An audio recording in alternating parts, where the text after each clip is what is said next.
नमस्कार दोस्तों, कहानियों की श्रृंखला में आज सुनेंगे मालती जोशी जी की कहानी दलदल।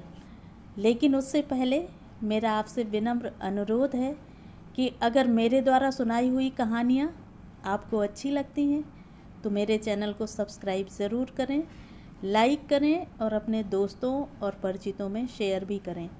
बेल आइकन दबाना बिल्कुल भी ना भूलें। आज सुनिए दलदल। पापा की चिट्ठी आई थी। ताऊजी जब तक उसे पढ़ते रहे, प्रवीण सांस रोके बैठा रहा। उसे यह भी होश न रहा कि पुलाव से भरा चम्मच अधर में ही लटका रह गया है। ताई जी की भी शायद यही हालत थी। पापा की जब भी चिट्ठी आती यही आलम होता था। पत्र पढ़कर ताऊजी ने जेब के हवाले किया और चश्मा उतारते हुए बोले, अरे यह क्या, तुम लोगों ने खाना क्यों रोक दिया? Carry on, carry on. और वे खुद अपनी प्लेट के साथ जुट गए। क्या लिख रहे हैं? ताई जी ने डरते डरते पूछा। ताऊ जी ने एक क्षण खाना रोक कर देखा और फिर ठठाकर हंस पड़े। लिखेगा क्या? परसों ज्वाइन कर रहा है। सच? ताई जी ने और प्रवीण ने एक साथ कहा। प्रवीण ने तो एकदम निढाल होकर कुर्सी पर सिर टिका दिया। लगा जैसे एक बहुत बड़ा बोझ दिल से उतर गया है। ना उसे अब खाने में इंटरेस्ट रह गया था, ना उन लोगों की बातों में। और कोई दिन होता तो उसे यूं बैठा देखकर ताई जी घबरा जाती, प्रश्नों की बौछार से उसे बेदम कर देती। पर आज उन्हें भी फुर्सत नहीं थी। आज उनका मोर्चा ताऊ जी की ओर था और वे भरसक उनकी बमबारी का जवाब दे रहे थे। अब उन लोगों को यह डर नहीं था कि प्रवीण पास बैठा सब कुछ सुन रहा है।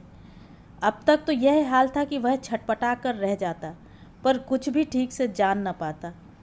उसे बच्चा जो समझते हैं। अब सारी चर्चा उसके सामने हो रही थी तो खुद उसे ही रुचि नहीं रह गई थी।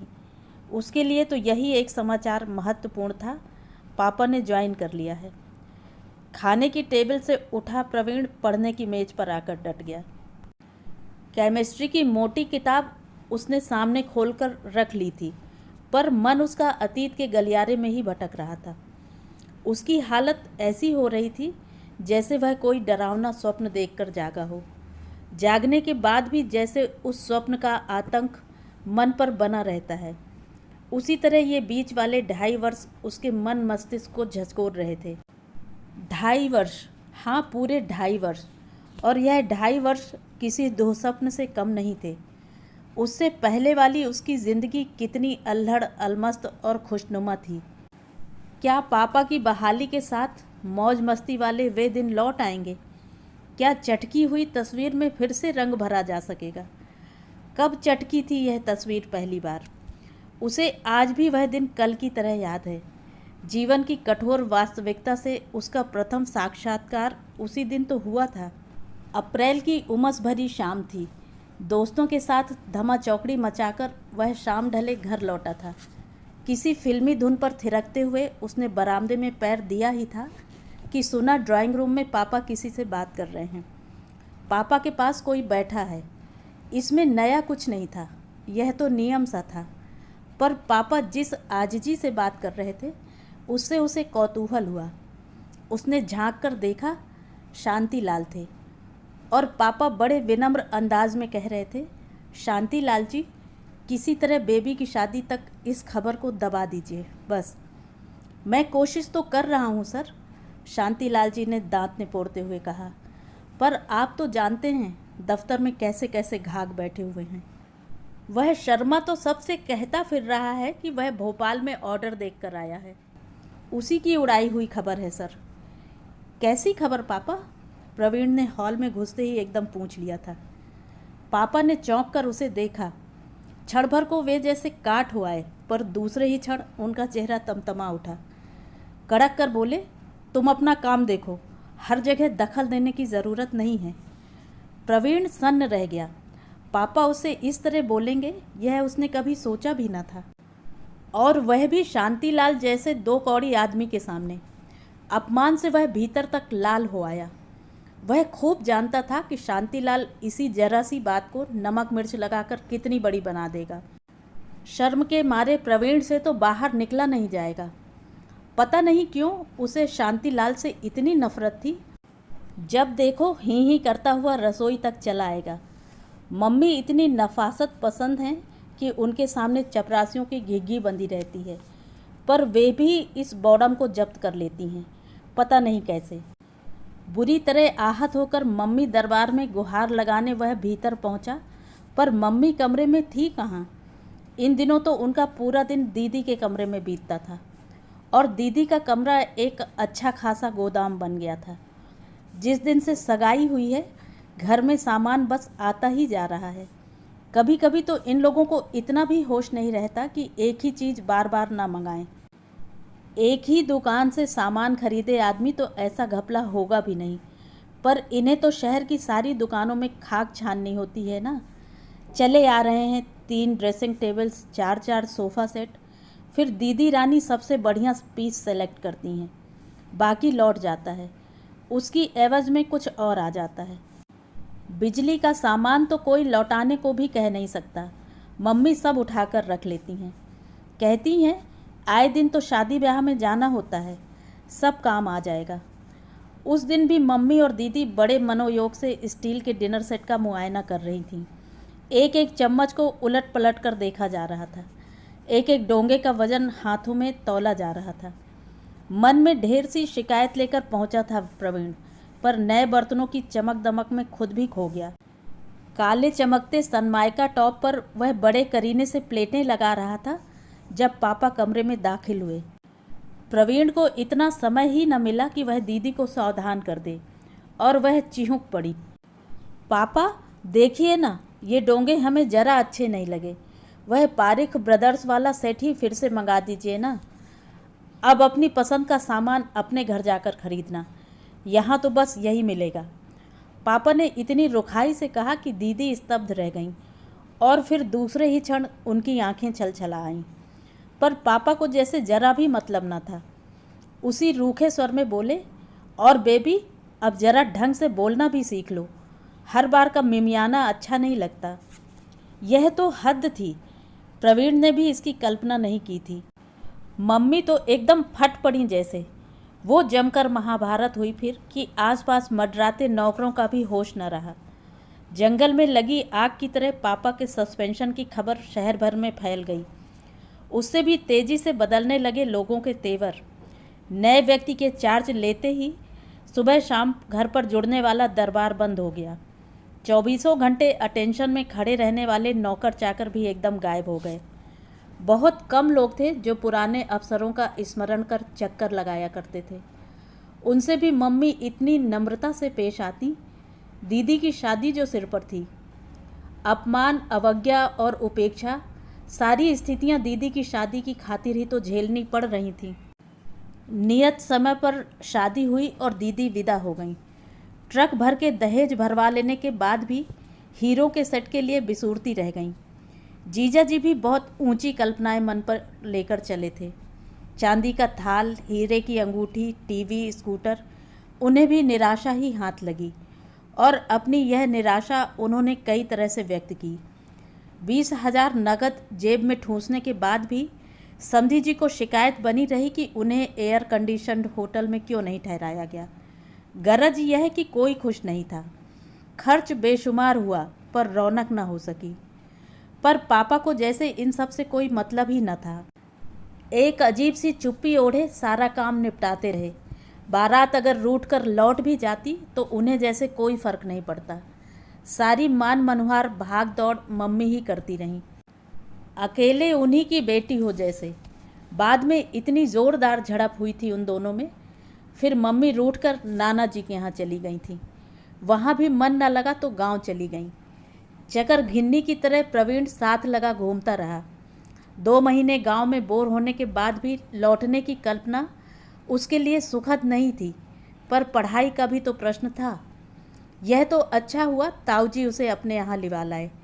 यहाँ उतना आराम नहीं था, घर भी छोटा सा था। बदली हुई परिस्थितियों में मम्मी पापा के पास रहना बहुत कष्टकर था। तो क्या बरखुरदार, फिर छुट्टियों में जगदलपुर का प्रोग्राम बन रहा है? ताऊजी ने उसकी पीठ पर धौल जमाते हुए कहा तो वह चौंक पड़ा। जगदलपुर क्यों? अरे बेवकूफ़, तेरे पापा की वहीं तो पोस्टिंग हुई है। सच? उस समय तो खुशी के आवेश में पूछना भी भूल गया था। इसका मतलब है इस बार की छुट्टियां सचमुच की छुट्टियां होंगी। इस बीच वह घर जाता रहा, घर यानी पापा का नया हेडक्वार्टर, पर वहाँ घर जैसा कभी नहीं लगा। पिंजरे में बंद शेरनी की तरह परेशान मम्मी और दिन पर दिन बुढ़ाते पापा को देखकर मन और उदास हो जाता। कितनी कितनी फरमाइशें मन में लेकर जाता, पर वहाँ जाते ही जैसे ज़बान पर ताला पड़ जाता। 2 बार दिवाली आई और चली गई। उदासी का अंधेरा वैसा ही कायम रहा। इस बीच उसका हायर सेकेंडरी का रिज़ल्ट भी आया। 3 विषयों में डिस्टिंक्शन लेकर वह फर्स्ट क्लास पास हुआ था, पर सबके मन इतने बुझे बुझे से थे कि खुशी आधी रह गई। लेकिन इस बार नज़ारा कुछ और होगा, रौनक कुछ और होगी। वह अधीरता से दिन गिनने लगा और पेपर्स समाप्त होते ही रस्सी तुड़ाए बैल की तरह भाग लिया। दोस्तों के साथ पिक्चर देखने का आकर्षण भी उसे रोक न सका। छत्तीसगढ़ एक्सप्रेस से नीचे पांव दिया ही था कि मम्मी पापा दिखाई दे गए। वह उसे लेने रायपुर तक चले आएंगे, यह उसने सोचा भी नहीं था। उनका उत्साह देखकर वह खुशी से भर उठा।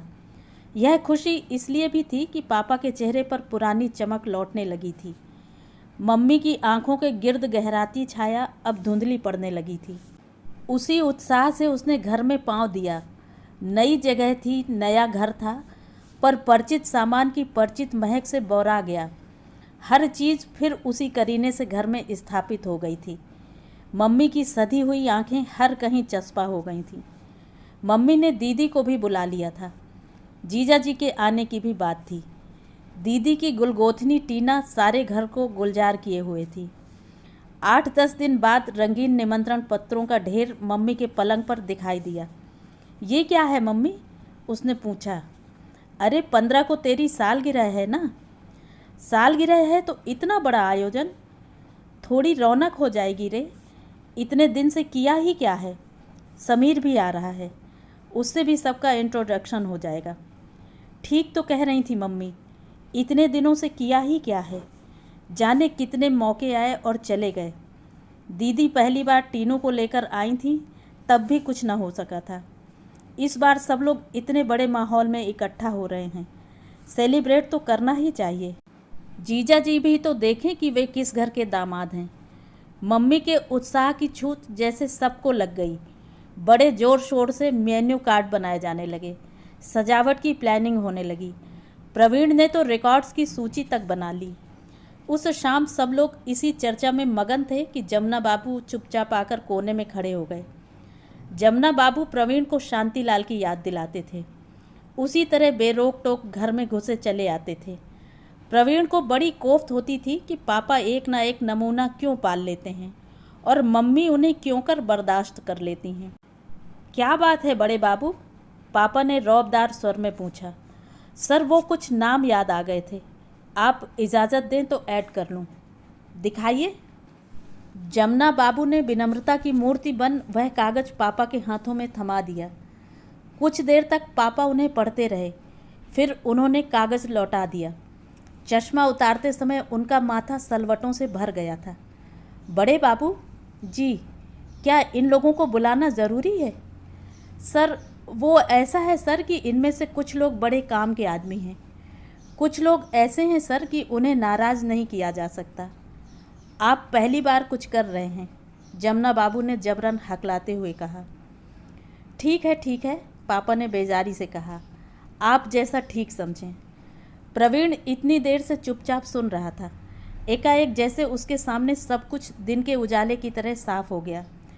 उसने झपट कर जमुना बाबू के हाथों से लिस्ट ले ली और कहा, मुझे भी कुछ नाम याद आ गए हैं, लिस्ट कल ले लीजिएगा।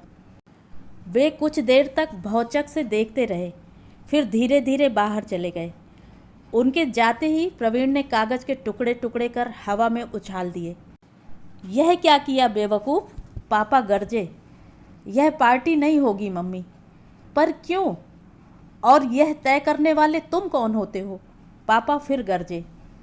बेटे, इसी बहाने तो 4 लोगों से मेल मुलाकात होती है। हम लोग शहर में नए नए आए हैं, मम्मी ने समझाना चाहा। मम्मी, प्रवीण ने सख्ती से कहा, आप शौक़ से मेल मुलाकात बढ़ाइए, पर इसके लिए मुझे मोहरा ना बनाइए प्लीज़। उसकी बात पूरी भी ना हो पाई थी कि पापा के हाथ का एक भरपूर थप्पड़ उसके गालों पर पड़ा। वह सिर से पांव तक झंझना उठा। अरे अरे, आप लोग यह क्या बचपना कर रहे हैं? मम्मी रुआंसी हो उठी। ये तुम्हारे सपूत कॉलेज जाकर ज़्यादा अक्लमंद हो गए हैं, पापा ने कहा और उठकर चले गए। मम्मी कभी उसे और कभी पापा को देखती रहीं। उसका मन हुआ कि कह दे, मम्मी मुझे कॉलेज ने नहीं परिस्थितियों ने अक्लमंद बनाया है। इन 2 सालों में इतना बुज़ुर्ग हो गया हूँ कि हर चीज़ के आर पार देखने लगा हूँ, तभी तो। पर वह चुप ही बना रहा, कहता भी क्या और किससे। दलदल से कोई उबरना ही ना चाहे तो कोई क्या करे। तो ये थी कहानी। कहानी आपको कैसी लगी कमेंट करके ज़रूर बताएं।